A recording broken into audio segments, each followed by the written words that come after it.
Obviously, the war in Iraq was a big, fat mistake.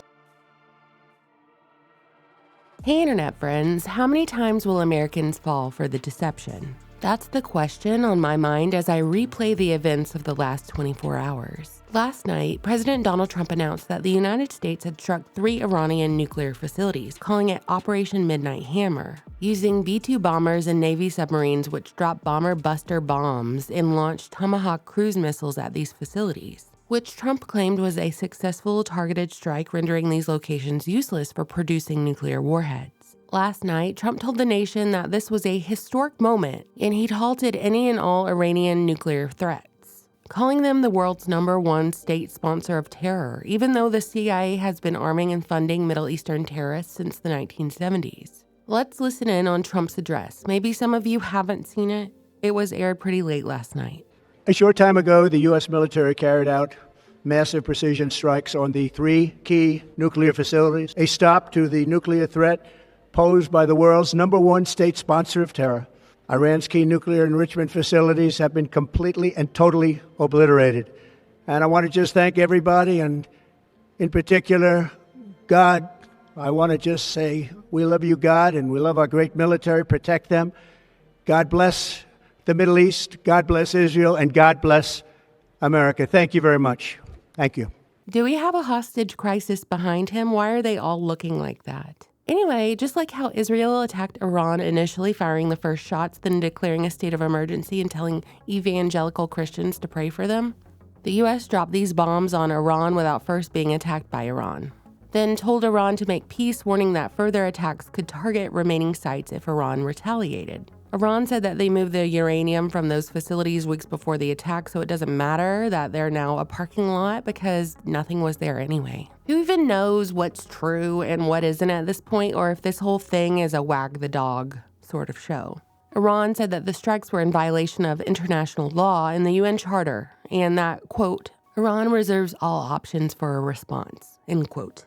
And now, like clockwork, every Fox News normie just got the script download on the sleeper cells here in the United States. We've got all this fear being brewed up about going to concerts and sporting events, and I even saw someone say, don't go to the grocery store, order your groceries online. Anyway. When I search John McCain on YouTube, the biggest thing that comes up is you singing Bomb, Bomb, Bomb, Bomb, Bomb Iran. 744,000 hits in case you haven't checked it recently. Are you proud or embarrassed of that? I'm proud. Y'all, I know you don't subscribe to me for some lukewarm vanilla take, so I'm going to come in very strong here, and a lot of people are probably going to be offended by it. That's okay.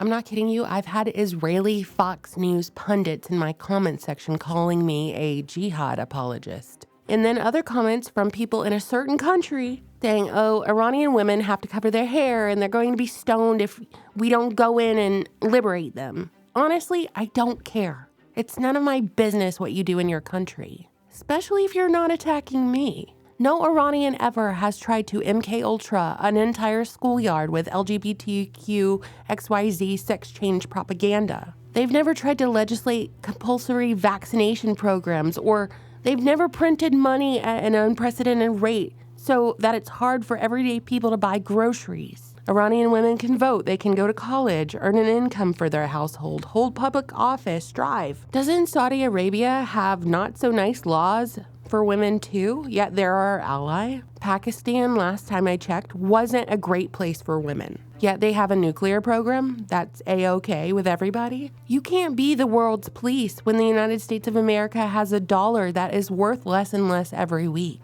We can't control the barrage of illegals flooding into the country. The majority of our politicians are corrupt. Our infrastructure isn't being prioritized. It's crumbling. American education standards are so low that they're in hell.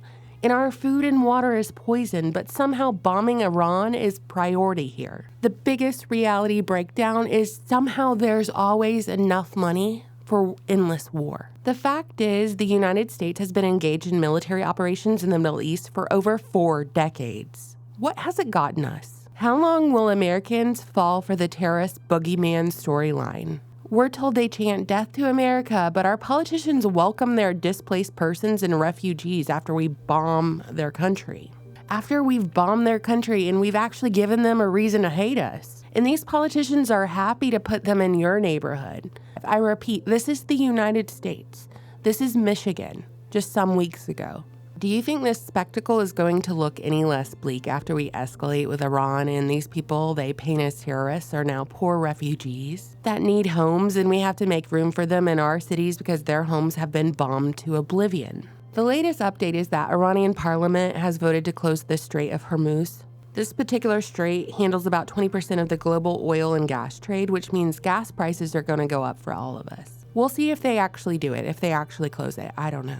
Iran and Israel have continued their back-and-forth bombings regardless of U.S. involvement. Of course, the Israelis are doing a victory lap because the U.S. got involved. It's what they wanted all along for decades. If you take away the Soviet Union and its chief proxy, the PLO, international terrorism would collapse.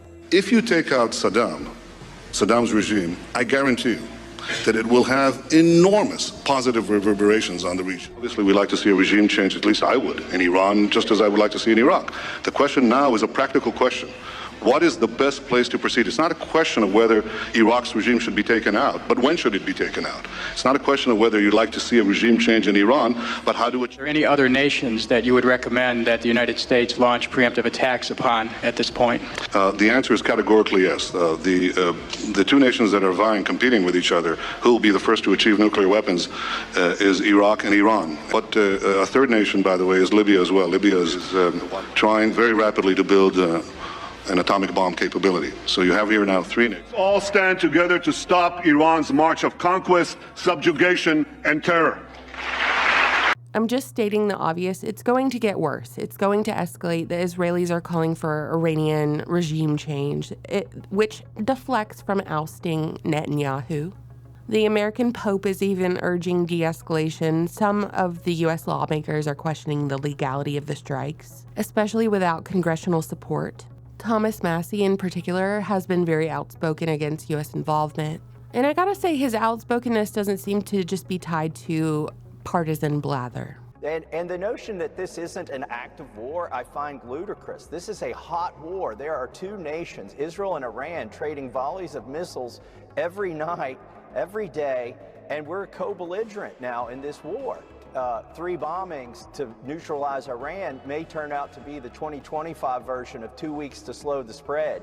You know, the base of the MAGA party that got Trump elected, most of us were tired of the wars in the Middle East and Eastern Europe, and we were promised that we wouldn't be engaging in another one. What do you think, internet friends? How many times will Americans fall for this deception? Let me know your thoughts. Thank you so much for watching, for subscribing, for supporting my channel on Patreon, for buying my book, The Deep State Encyclopedia, and I will talk to you soon. Bye.